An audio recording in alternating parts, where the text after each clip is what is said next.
Hi అండి. Welcome back to కథల పొదరిల్లు. Please ముందుగా వీడియోకి ఒక చిన్న లైక్ చేయండి. లైక్తో పాటు హైప్ ఇవ్వండి. ఈరోజు కథ అరగంట్ హస్బెండ్, ఎపిసోడ్ నెంబర్ 72. కథను రచించిన వారు చిన్ను గారు, వాయిస్ ఓవర్ శ్వేత. ఇక లేట్ చేయకుండా కథలోకి వెళ్ళిపోదాం. వెళుతున్న జానకిని చూస్తూ, ఒసేయ్ ఇంకెన్ని రోజులు ఏడిపిస్తావో నేను చూస్తానే అంటూ టవల్ మెడ చుట్టూ చుట్టేస్తూ హర్ష ఫ్రెష్ అవ్వడానికి వెళ్ళిపోతాడు. అమ్మా నువ్వే వచ్చావు, చాక్లెట్ ఎక్కడా? షూ ఇప్పుడే కదా వచ్చాడు, మీ నాన్న ఫ్రెష్ అవుతున్నాడు, వచ్చే వరకు వెయిట్ చెయ్యి. అదేంటి, చాక్లెట్ ఎప్పుడో వచ్చాడు కదా, ఇప్పటి వరకు ఫ్రెష్ అవ్వకుండా ఏం చేస్తున్నాడు? వచ్చిన తర్వాత మీ నాన్నని అడుగు, నన్ను కాదు. దీన్ని లాజిక్స్ తగలయ్యా, ఇంత లేదు అన్ని క్వశ్చన్స్. ఇది కూడా పెద్ద అయ్యాక బాబులాగా తయారైతే ఆ వచ్చేవాడి పరిస్థితి ఏంటి? నాలాగే ఏదో చేద్దామనుకొని ఏం చేయకుండా ఉంటుందేమో. అంతలో జానకికి ఫోన్ రావడంతో నివిని ఆడుకోమని చెప్పి జానకి ఫోన్ తీసుకొని పక్కకు వెళ్తుంది. హర్ష స్టైల్గా రెడీ అవుతూ ఉన్నాడు. చాక్లెట్ ఇంకా ఎంతసేపు అంటూ నివి లోపలికొచ్చి హర్ష కాళ్ళని చుట్టేస్తుంది. అయిపోయింది లిటిల్, వచ్చేస్తున్నా. మరి మనం ఎక్కడికి వెళ్దాం? నువ్వేమన్నా థింక్ చేసావా లిటిల్ అంటూ నివేదితను ఎత్తుకుంటాడు. నేనా చాక్లెట్? నేనేం థింక్ చేయలేదు, నాకేం తెలుసు, నేను చిన్నపిల్లని కదా. నువ్వే తీసుకెళ్ళు, నన్ను నాకేం తెలీదు. అయితే నేను నిన్ను ఓ ప్లేస్కి తీసుకెళ్తాను, వస్తావా లిటిల్? చాలా బాగుంటుంది. ఓ వస్తాను అంటూ, మరి నాకు చాక్లెట్స్ కొనిపెడతావా చాక్లెట్? నీకెన్ని కావాలంటే అని కొనిపెడతాను. నా లిటిల్ అడిగాక కొనిపెట్టకుండా ఉంటానా? అలానే కొనిపెడతా. నువ్వు వెళ్ళి మీ అమ్మని పిలుచుకొచ్చేయి, నేను వస్తున్నా అంటూ నివిని పంపించి తన ఫోన్ తీసుకొని పక్కకు వెళ్ళాడు. కాసేపటికి కాల్ మాట్లాడి సైడ్ స్పెడ్స్ దిగుతూ కిందకు వచ్చేశాడు హర్ష. డాడ్ ఈరోజు నేను జాను బయటకు వెళ్తున్నాం, నైట్ రాకపోవచ్చు, లిటిల్ కూడా మాతోనే ఉంటుంది. అలాగే చిన్న, ఇందులో చెప్పేదేముంది అంటూ అంటుండగాని జానకి వాళ్ళు అక్కడికి వస్తారు. తాతయ్య నేను చాక్లెట్ అమ్మని తీసుకొని బయటికి వెళ్తున్నాగా ఎగ్జైట్ అవుతూ చెప్తుంది లిటిల్. మీ అమ్మ నాన్ననేనా నన్ను తీసుకెళ్ళవా?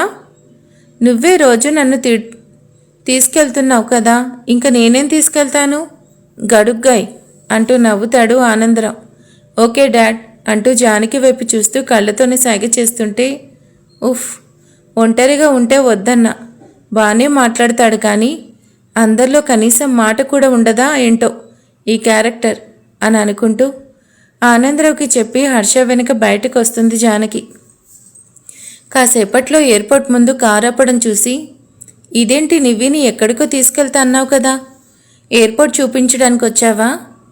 బ్యాడ్ జోక్, పద, తర్వాత తీరిగ్గా గుర్తు చేసుకుని మరీ నవ్వుతానులే జాను అంటూ హర్ష కార్ దిగి నివిన్ తీసుకొని లోపలికి వెళ్తాడు. మిస్టర్ యాటిట్యూడ్ని మాట నేను వినాలి కానీ నా మాట వినవా అని తిట్టుకుంటూ జానకి కూడా వెళ్తుంది. వైజాగ్ ఎయిర్పోర్ట్ బయటికి తీసుకెళ్తానని చెప్పి ఎక్కడికి తీసుకొచ్చాడు ఇది అంటూ చుట్టూ చూస్తూ, వైజాగ్ ఇక్కడికి ఎందుకు తీసుకొచ్చాడు? డాడ్ మనం ఎక్కడికి వచ్చాం అంటూ చూస్తూ అడుగుతుంది నివి. నువ్వే కదా లిటిల్ నాకు నచ్చిన ప్లేస్కి తీసుకెళ్ళమన్నావు, అందుకే తీసుకొచ్చాను. నాకు ఈ వైజాగ్ అంటే చాలా ఇష్టం. యు నో వాట్, మీ అమ్మను నేను ఫస్ట్ టైం ఇక్కడే చూశాను. ఇక్కడే కనీసం తిరిగి కూడా చూడకుండా నిర్దాక్షిణంగా వదిలేసి వెళ్ళిపోయాను అని. అబ్బా నువ్వు మాత్రం దెప్పిపడడం మానవే, అప్పుడు వదిలేసినా ఇప్పుడు పట్టుకొని ఉన్నాను కదా జాను అంటూ తను పట్టుకున్న చేయి చూపిస్తూ జానకి చేయి ముద్దు పెట్టుకుంటాడు. చాక్లెట్ నివి మాటకి జానకి చేయి వదిలేస్తూ ఇబ్బందిగా లిటిల్ అంటూ నివి దగ్గరికి వెళ్తాడు. బాలు కైసే హో ఏంటి హైఫై ఇస్తూ బాలాజీని హక్ చేసుకుంటాడు. జానకికి అక్కడ బాలాజీని చూసి బాగున్నావన్నయ్య అంటూ పలకరిస్తుంది. చాక్లెట్ ఈ అంకుల్ ఎవరు? నా కూతురు బాలాజీ, మా అమ్మ పేరు నివేదిత. లిటిల్ ఈ అంకుల్ నాకు ఫ్రెండ్. బాలు థ్యాంక్స్ అడగగానే వచ్చావు అంటూ బాలాజీ చేతిలో కీస్ తీసుకొని జాను వెళ్దాం పద అంటూ ముందు కదులుతాడు. జానకి ఆ రోజు నువ్వు చాలా బాధపడ్డావు, కానీ హర్ష మళ్ళీ నిన్ను అర్థం చేసుకొని నీతోనే ఉంటున్నాడు. నాకు మొన్నే తెలిసింది. నువ్వు చెప్పకుండా వెళ్ళిపోయిన తర్వాత చాలా బాధపడ్డాను. మొత్తానికి ఆనందంగా ఉన్నావు, చాలు. సరే, హర్ష వెయిట్ చేస్తూ ఉంటాడు, వెళ్ళు జానకి. ఓకే అన్నయ్య అంటూ చిన్నగా నవ్వి హర్ష దగ్గరికి వెళ్తుంది. జానకి వెళ్ళేసరికి హర్ష నివి బైక్ ఎక్కేసి ఉండడం చూసి తను కూడా బైక్ ఎక్కుతుంది. ఎప్పుడో పెళ్ళైన కొత్తలో హర్షతో కలిసి అలా వెళ్తే తనకిప్పుడు మళ్ళీ బైక్ ఎక్కుతుంటే కొత్తగా ఉంది. హర్ష బైక్ స్టార్ట్ చేసి ముందుకు వెళ్తూ జానకి దూరంగా ఉండడం చూసి కావాలని జర్కు వేస్తూ ఉంటే హర్ష చేసిన దానికి జానకి హర్ష మీద చేయి వేయగానే, జాను నా బైక్ మీద దూరంగా ఉంటానంటే కుదురుతుందా? ఎలా కూర్చోవాలో తెలుసు కదా అంటూ జానకి చేయి తీసుకొని తన నడుం చుట్టూ వేసి గట్టిగా పట్టుకుంటాడు. లిటిల్, నీకు తెలుసా, నేను మీ అమ్మని ఫస్ట్ టైం ఇక్కడే చూశాను, ఇదిగో ఈ కోనేట్లోనే అంటూ ఆ మెట్ల మీద కూర్చున్న హర్ష నివికి చెప్తూ ఉంటే నివి శ్రద్ధగా వింటూ ఉంది. ఇంకా రోజు ఏం జరిగిందో తెలుసా లిటిల్, నేను మీ అమ్మకు అంటూ కైపుగా జానకిని చూస్తూ నివిని ఒళ్ళో కూర్చోపెట్టుకోగాని అప్పటి వరకు హర్ష చెప్పే మాటలకి జరిగిందంతా తలుచుకుంటూ ఉన్న జానకి హర్ష అలా అనగానే కంగారుగా ఎక్కడేం చెప్తాడో అన్నట్టు, నివి అదిగో అక్కడ చూడు, చాలా బాగుంటుంది, నువ్వు ముందు వెళ్ళి చూడు, మేము వెనక వస్తాం అంటూ నివిని పక్కనే ఉన్న పూల తోటకి పంపిస్తూ, హర్ష ఏం చేస్తున్నావు? కూతురికి నువ్వు చేసిన ఘనకార్యాలు చెప్పుకుంటున్నావా? సిగ్గులేదు? అదేదో పెద్ద అచీవ్మెంట్ అనుకుంటున్నావా? హాహా జాను, చెప్పుకుపోవడానికి దాచుకోవడానికి ఏముంది? మన స్వీట్ మెమరీస్, గడిపిన క్షణాలు అన్నీ తలుచుకుంటే ఎంత బాగుంది. మన ప్రేమ మన పిల్లలకి కూడా తెలియాలి కదా. అవును, తెలియాలి. ఎలా? నువ్వు నన్ను ఎన్ని మాటలు అన్నావు? ఎలా నన్ను వదిలేసి వెళ్ళిపోయావు? ఎలా నన్ను తర్వాత మాటలు అన్నావో అన్నీ తెలియాలి. మరి చెప్పమంటావా హర్ష? ఇక్కడికి ఎందుకు తీసుకొచ్చావు? నీకేం పని పాట లేదా ఇప్పుడు? అవసరమా చెప్పిదంతా? షూ, లైఫ్ అంటే అన్నీ ఉంటాయి, ఉండాలి. మనం మంచైనా చెడైనా కూడా అన్నీ ఫేస్ చేయాలి. నాకు ఈ ప్లేస్ అన్నా ఈ ఊరన్నా చాలా ఇష్టం జాను. అందుకే ఇక్కడ క్షణం కూడా ఉండలేక ఆ రోజు వెళ్ళిపోయాను. నిజం తెలిసాక క్షణం కూడా చూడకుండా ఉండలేకపోతున్నా. ఇక్కడ మన జ్ఞాపకాలు చాలా ఉన్నాయి. జ్ఞాపకం మంచైనా చెడైనా కూడా అన్నీ నాకు చాలా ప్రెసియస్. అవి ఎప్పుడు నాతోనే ఉండాలి. నువ్వెప్పుడు నాతో ఉన్నావు చూడు, ఇలా ఉండాలి అన్నమాట. నువ్వెప్పుడు నాతోనే ఉంటావు కదా జాను అంటూ జానకి చేతులు పట్టుకుని అడుగుతుంటే హర్ష కళ్ళల్లో సన్నటి కన్నీటి పొర అలుముకుంటుంది. చా, నేనేదో సరదా కంటే ఈయనంటే నిజంగా ఇంత ఫీల్ అవుతున్నారు. మరీ ఎక్కువ అనేసానా? హర్ష కళ్ళల్లో నీళ్ళంటే చాలా ఫీల్ అయినట్టున్నాడు అని అనుకుంటూ, హర్ష నిన్ను వదిలేసి నేను ఎక్కడికి వెళ్తాను? ఎప్పుడూ నీతోనే ఉంటాను అంటే హర్ష పట్టుకున్న చేయి చుట్టూ జానకి చేయి వేసి పట్టుకుంటుంది. జాను, నువ్వు నిజంగా నాతోనే ఉంటావు కదా ఆనందంగా అంటుంటే, నిజంగా ఉంటాను. ఒకవేళ ఉండకపోయినా కూడా ఉండేలా నువ్వే చేస్తావు. బెదిరించో భయపెట్టి నన్ను నీతోనే ఉంచుకుంటావు. అలాంటప్పుడు నేనెక్కడికి వెళ్తాను? అంతే కదా జాను అంటూ అలకగా చూస్తూ ఉన్నాడు హర్ష. ఏంటా చూపు? నేనేమన్నా అబద్ధం చెప్పా అనుకున్నావా? నిజమే కదా చెప్పింది. ఉన్నమాట అంటే ఉలికెందుకు? నువ్వు చేసేది అదే కదా అంటూ హర్ష ముక్కు పట్టుకొని లాగుతుంది. జాను అంటూ జానకి పట్టుకొని జానకి ఒళ్ళోకి లాగి తన చుట్టూ చేతులు పెనవేస్తాడు. హర్షిత్, ఏం చేస్తున్నావు? ఇది గుడి, మర్చిపోయావా? సిగ్గు లేకుండా నన్ను వదులు అంటూ చేతులు గింజుకుంటూ ఉంది. నువ్వే అన్నావు కదే, నేను భయపెట్టి బెదిరించి నాకు నచ్చిందే చేస్తానని. ఇప్పుడు కూడా ఇది నాకు నచ్చే చేస్తున్నా, పర్లేదు. దీన్ని కూడా సర్దుకుపోజాను. నీకు బాగా ఎక్కువైంది, టైం చూసి సెటైర్లు వేస్తున్నావు అంటూ ఇంత తెలివి ఎక్కడి నుంచి వచ్చిందే? ఎక్కడి నుంచో కాదు, పక్క నుంచే నిన్ను చూసే నన్ను నేను మార్చుకున్నా అంటూ చేతులు విడిపించుకోవాలని చూస్తుంటే హర్ష వెనక నుంచి జానకి వీపు మీద తన పెదవులతో ముద్దు పెట్టేస్తాడు. హర్ష చేసిన దానికి జానకి కంగు తింటూ కళ్ళు తేలేస్తూ అంతే ఆగిపోతుంది. జాను, నువ్వేం భయపడకు, ఇక్కడ నువ్వు నేనే ఉన్నాంలే, కాసేపు గొడవ చేయకు, ప్రశాంతంగా ఉండు జాను. అప్పటిలా మళ్ళీ కోనేట్లో ట్రై చేద్దామా? చాక్లెట్. నివి అరుపుకి ఇద్దరు అటువైపు చూస్తారు. నివి వాళ్ళ దగ్గరకు వచ్చి చేతులు కట్టుకొని చూస్తూ, నా వెనకే వస్తానని నన్ను పంపించి మీ ఇద్దరు ఇక్కడేం చేస్తున్నారు? అమ్మ, నువ్వేంటి చాక్లెట్ ఒళ్ళో కూర్చున్నావు?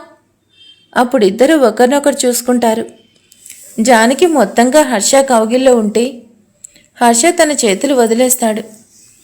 జానకి హర్ష వదిలేయగానే పక్కకొచ్చి కూర్చుంటుంది. తనని తాను సర్దుకుంటూ నివి హర్ష ఒళ్ళో చేరిపోతూ, చాక్లెట్ అమ్మని ఒళ్ళో ఏం చేస్తుంది అంటూ అడుగుతుంది. నేను అదే అడుగుతున్నా లిటిల్, నువ్వు నా ఒళ్ళోకి ఎందుకు వచ్చావంటున్నా. కానీ మీ అమ్మ ఏమందో తెలుసా?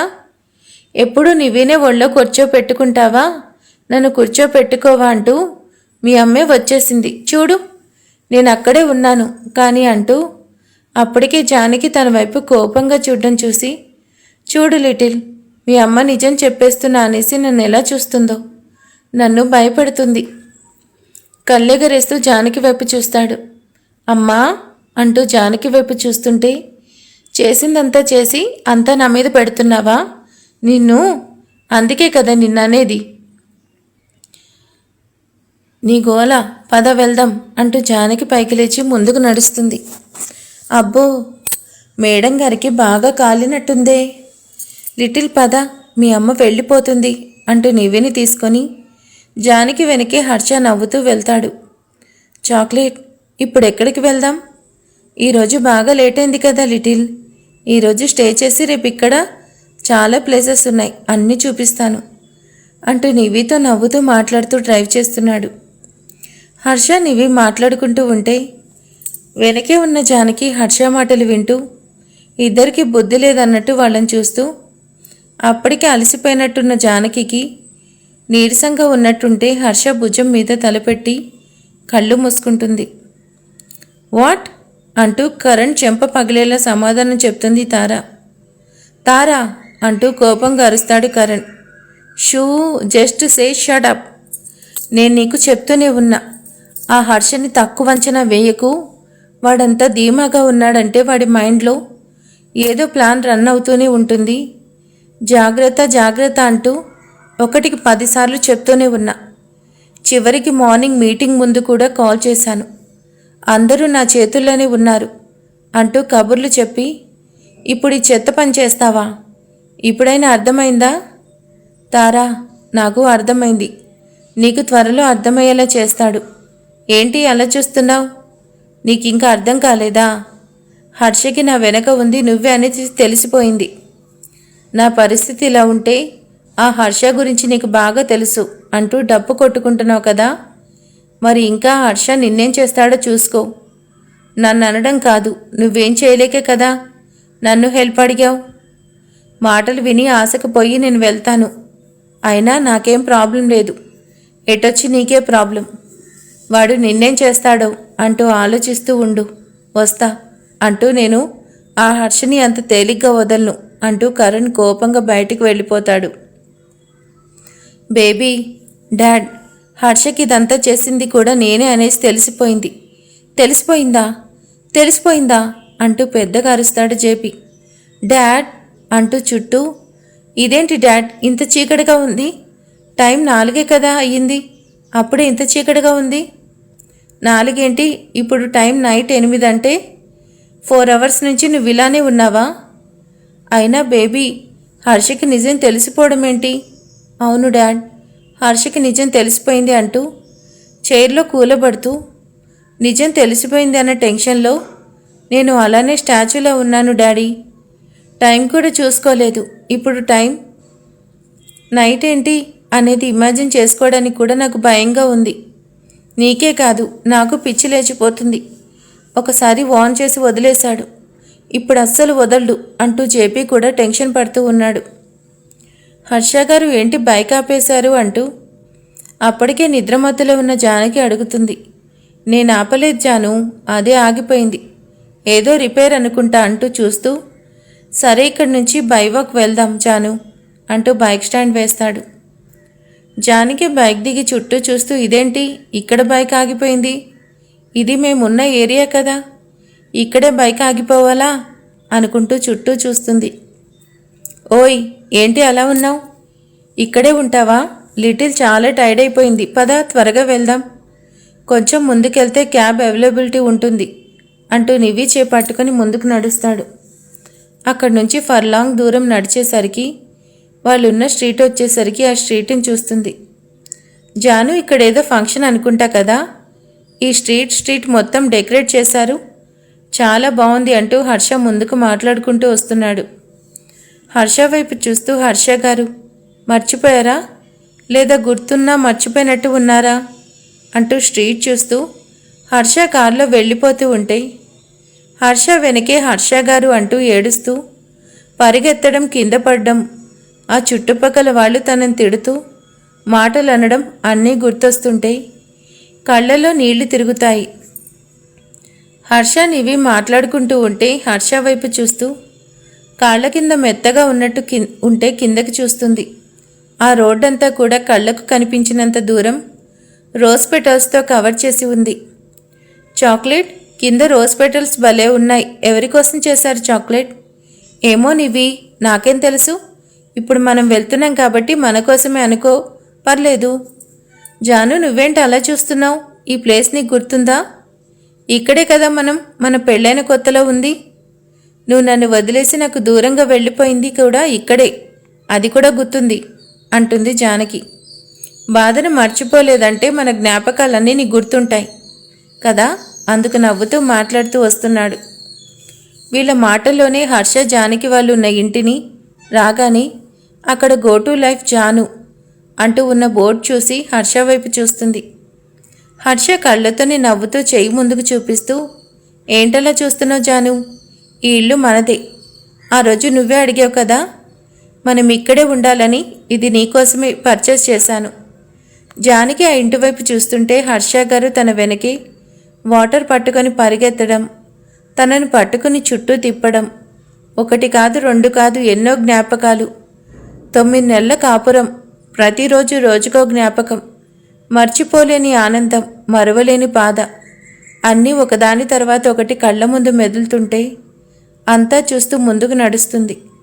అంతలో తన మీద బెలూన్ పేలుతూ ఫ్లవర్స్, రోజ్ పెటల్స్, అన్ని రకాల పువ్వులు పడుతూ ఉంటే ముందుకు చూస్తుంది. మేడం, సర్ప్రైజ్ అంటూ ఎదురుగా ఉన్న అమ్మాయిని చూసి ఎవరో అన్నట్టు చూస్తుంది. ఏ మెంటల్, నువ్వు అలా అరిస్తే మేడం భయపడతారు. సార్, మీరు అక్కడే నిలబడ్డారే, మీరు మేడం పక్కకి రండి అంటూ విశాల్ అంటుంటే హర్ష వెనకే చేతులు కట్టుకొని నిలబడి చూస్తూ ఉన్నాడు. అయ్యో సార్, మీరు వెనక ఉండడం ఏంటి సార్, మీరెప్పుడు మేడం పక్కనే ఉండాలి అంటూ హర్ష చేయి లాగుతూ, సార్ రిజర్వేస్ తీసుకున్నా అనుకోకండి, అయినా మీరేమనుకోర్లే, మేడం పక్కనే ఉన్నారు కదా అంటూ జానకి పక్కనే హర్ష నిలబెట్టి, ఏ మహి, అలా చూస్తావేంటి, నేను నిన్ను తీసుకొచ్చింది ఎందుకు, మేడంకి హారతివ్వు అంటూ మహి చేత హారతిప్పిస్తాడు విశాల్. జానకి ఆనందంగా ఇల్లు మొత్తం చూస్తుంది. జాను, నాకు మంచి జాబ్ వచ్చింది కదా, మంచి ఇంటికి షిఫ్ట్ అయిపోదామా? హర్ష గారు, మనం ఇక్కడే ఉందాం, ఈ ఇల్లు నాకు బాగా నచ్చింది, మీతో కలిసి అడుగుపెట్టిన ఈ ఇల్లు వదిలేసి ఉండడం నాకు ఇష్టం, మనం ఎప్పుడు ఇక్కడే ఉందాం. రేపు మనం ఇంతకన్నా పెద్ద జాబ్ వచ్చి ఇంతకన్నా బాగా సెటిల్ అయినా కూడా, మనకు పిల్లలు పెళ్ళైపోయి వాళ్ళు సెటిల్ అయినా కూడా మనం ఇక్కడే చిన్న ఇల్లు కట్టుకొని నేను ఇద్దరం ఇలానే ఇక్కడే ఉండిపోదాం. అమ్మో, మా జాను మనసులో చాలా కోరికలున్నాయి, నా జాను అడిగేది ఏదైనా కాదు అంటానా? నువ్వేమన్నా కూడా నేను సరే అంటాను, నీకు నచ్చిందే చేస్తాను అంటాను. కానీ మన పిల్లలకి పెళ్ళయ్యి మనం ఇక్కడే ఉండాలి అంటే ముందు మనకది కావాలి కదా, మరి ఇంకెప్పుడు జాను అంటూ హర్ష అంటూ ఉంటే జానకి సిగ్గుతో కనురెప్పల కిందకి వాల్చేస్తుంది. జాను, నిన్ను నీ మాటని నేనెప్పుడు మర్చిపోను, నీ విషయంలో చిన్న మాట కూడా నాకు చాలా ప్రీసియస్, నువ్వు అడిగిన కోరిక నేనెలా మర్చిపోతాను? నువ్వేంటో తెలిసిన రోజే నీకోసం ఈ ఇల్లు నీ పేరు మీదే కొనేశాను. ఇకపై ఈ ఇల్లు మనది అంటూ జానకికి చిన్నగా చెప్తూ, జాను, ఆ రోజు నీ విలువేంటో నేను తెలుసుకోలేక నా ప్రేమకు విలువ లేదనుకొని ఆ రోజు నీ దగ్గర నుంచి తీసేసుకున్నా. కానీ నీ వెలువ తెలిసిన తర్వాత దీని విలువ చిన్నపోయింది. నీ ముందు నేనెప్పటికీ నీ ముందు తక్కువే జాను. నేను ప్రేమించాను అనుకున్నాను, కానీ నీ ప్రేమను అర్థం చేసుకోలేకపోయాను. నా తొందరపాటుతో నిన్ను చాలా బాధ పెట్టాను. నేను బాధపడ్డాను. ప్రామిస్, నేను నిన్ను అర్థం చేసుకున్నా చేసుకోకపోయినా కూడా నా ప్రేమ మాత్రం నీదే జాను. నీ ప్రేమ కోసం నేనెప్పుడు ఎదురు చూస్తూనే ఉంటాను. ఫినిక్స్ పక్షి సూర్యుడి మీద ప్రేమతో ఎన్ని అడ్డంకులు వచ్చినా చివరికి ఆ వేడికి తన ప్రాణమే పోయి బూడిదైనా కూడా ఆ బూడిదలో నుంచి మళ్ళీ పుట్టి తన ప్రేమ కోసం సూర్యుడి వైపు పరుగులు పెడుతుంది. నా ప్రేమ కూడా అంతే జాను. నీకోసం నేను అంటూ తన మోకాళ్ళపై కూర్చుంటూ ఆ రింగ్ తీసి తన ముందు పెడుతూ, నా ప్రేమను అర్థం చేసుకుని నన్ను క్షమిస్తావా? నా ప్రేమను స్వీకరిస్తావా అంటూ జానకి వైపు చూస్తూ అంటాడు. సార్ సార్, చిన్న మేడం కొట్టేస్తున్నారు అంటూ విశాల్ నివి పరిగెడుతూ వస్తుంటే విశాల్ మాటలకి హర్ష పైకి లేచి జానకి పక్కనే నిలబడతాడు. సార్, నా తప్పేం లేదు. నేను చిన్న మేడం ఆపాలని చూశాను, కానీ నన్ను కొట్టేసి వచ్చేశారు అంటూ బయట నుంచి వచ్చిన విశాల్ మెల్లిగా అంటుంటే హర్ష తినేసేలా చూస్తున్నాడు. చాక్లెట్, ఈ అంకుల్ చూడు, నన్ను నీ దగ్గరికి రానివ్వడం లేదు అంటూ హర్ష దగ్గరికి వచ్చి చేతుల్లోకి చేరిపోతుంది. అప్పుడు హర్ష అవునా లిటిల్ అంటూ నివ్విని తీసుకుపోతుంటే జానకి నివ్విని తన వైపు లాగి, నివ్వి మనం బయటికి వెళ్దాం పదా అంటూ ముందుకు వెళ్తుంది. షూ అనుకుంటూ జానకి వెళ్తున్న వైపు చూస్తూ వెనక్కి తిరుగుతాడు. తన భుజం మీద తట్టినట్టు అనిపించగానే వెనక్కి తిరుగుతాడు. జానకి తన ముందు చెయ్యి చాపడం చూసి ఏంటి అంటూ చూస్తాడు. ఏంటి అలా చూస్తున్నావు? నా రింగ్ నాకు ఇచ్చేయి అంటూ జానకి అనగానే నవ్వుతూ, నీదే కానీ చేతికి ఇవ్వను అంటూ జానకి చేయి తీసుకొని నవ్వుతూ వేలికి రింగ్ పెట్టి చెయ్యిని ముద్దాడుతాడు. హలో, ఎక్కువ ఊహించేసుకోకు. అది నాదే కాబట్టి తీసుకున్నా. నీ మీద కోపం తగ్గి కాదు. నిన్నస్సలు అంత తేలిగ్గా వదిలేయకూడదు. ఎంత చేశావు? ఈ సంగతి తర్వాత చెప్తాను అంటూ బయటకు వెళ్ళిపోతుంది. జాను, నువ్వేం చేసినా కూడా నేనేం ఫీల్ అవ్వను. ఎందుకంటే నువ్వు పెట్టే బాధైనా కూడా నాకు హాయిగానే ఉంటుంది జాను అంటూ జానకి వెళ్తుంటే నవ్వుతూ అంటాడు. హర్ష మాటలకి నవ్వుకుంటూ జానకి బయటికి వెళ్తుంది. హర్ష కూడా నవ్వుతూ జానకి వెనకే వస్తాడు బయటకి. హా విశాల్, ఇది ఆఫీస్, ఫీల్ ఫ్రీ అంటూ పక్కన కూర్చోపెట్టుకుంటూ జాను, ఆ అమ్మాయి పేరు మహేశ్వరి, మన విశాల్కి కాబోయే ఏంటి అయిపోయినట్టేలే, అంతే కదా విశాల్ అంటూ నవ్వుతాడు. సార్, మేడం, సార్ అంతే అంటారు. మేము ప్రేమించుకున్నాం, కానీ వాళ్ళ ఇంట్లో ఇంకా ఒప్పుకోలేదు మేడం. మాకెన్ని ఆశలు ఉన్నా కూడా మేము అనుకున్న జరగాలి కదా. దానికి ఇంత బాధ ఎందుకు విశాల్? నువ్వు కూడా మీ సార్ని ఫాలో అవ్వు. మీ సార్ 2 సార్లు పెళ్లి చేసుకున్నారు, కానీ ఒక్కసారి కూడా నన్నే పర్మిషన్ అడగలేదు. నీ కనీసం అమ్మాయి ఒప్పుకుంది కదా. అబ్బబ్బా, దీనికి టైం దొరికితే చాలు నన్ను అనేయడానికి రెడీగా ఉంటుంది. అవును విశాల్, మనకి దాచుకోలేనంత ప్రేమ ఉన్నప్పుడు దాన్ని మనసులోని దాచుకొని బాధపడకూడదు. ఎవరేమనుకున్నా కూడా మనం మన వేలో హ్యాపీగా ఉండాలి. నీకెందుకు? నువ్వు రెచ్చిపో. నీకే హెల్ప్ కావాలన్నా నేను చేస్తాను. మీ పెళ్ళి నేను జరిపిస్తా. కావాలంటే నన్ను ఫాలో అయిపో. నేను నీకు ఫుల్ సపోర్ట్ అంటాడు హర్ష. ప్రేమలోనూ యుద్ధంలోనూ మనమేం చేసినా తప్పు లేదు. మనమేం చేశామని ఎవరూ చూడరు, మనం గెలిచామా లేదా అని చూస్తారు. నేను నా ప్రేమలో గెలిచాను అంటూ కళ్ళెగరేస్తాడు హర్ష జానకి వైపు చూస్తూ. సార్, లేట్ అవుతుంది, మేము ఇంకా స్టార్ట్ అవుతాం. మీకు ఫుడ్ అంతా లోపలే రెడీగా ఉంది. మీరు కూడా మాతో పాటు డిన్నర్ చేయండి అంటూ అనడంతో అందరూ కలిసి డిన్నర్ చేస్తారు. సార్, మేము రేపు మార్నింగ్ వచ్చేస్తాం. హా విశాల్, ఈ స్ట్రీట్ చివర బైక్ ఉంది అంటూ కీస్ ఇవ్వగానే మహి జానకికి బాయ్ చెప్పి నివికి కూడా బాయ్ చెప్పి ఇద్దరు బయటకు వచ్చి అక్కడి నుంచి వెళ్ళిపోతారు. అంటే బైక్ కావాలని ఆపేశావా హర్షిత్ అంటున్న జానకిని చూసి నవ్వుతూ, జాను, అంటూ హస్కీగా హర్ష పిలుస్తున్న మాటకి జానకి లోపల నివి ఒక్కతే ఉంది అంటూ లోపలికి వెళ్ళిపోతుంది. అమ్మో, ఈరోజు హర్ష చూపులోనూ మాటలోనూ అంతా తేడా ఉంది. కాస్త జాగ్రత్తగా ఉండవే, లేదంటే ఏమైనా అయిపోవచ్చు. బీ స్ట్రాంగ్ జానకి అంటూ అనుకుంటూ నివి పక్కకు చేరిపోయి సైలెంట్గా కళ్ళు మూసుకుంటుంది. హర్ష గారు, మీ ప్రేమకు మెల్ట్ అవ్వకుండా నన్ను నేను కంట్రోల్లో పెట్టుకోవాలంటే చాలా కష్టపడాలి. నా కోసం ఇదంతా చేశారంటే మీకు నేనంటే ఎంత ప్రేమ.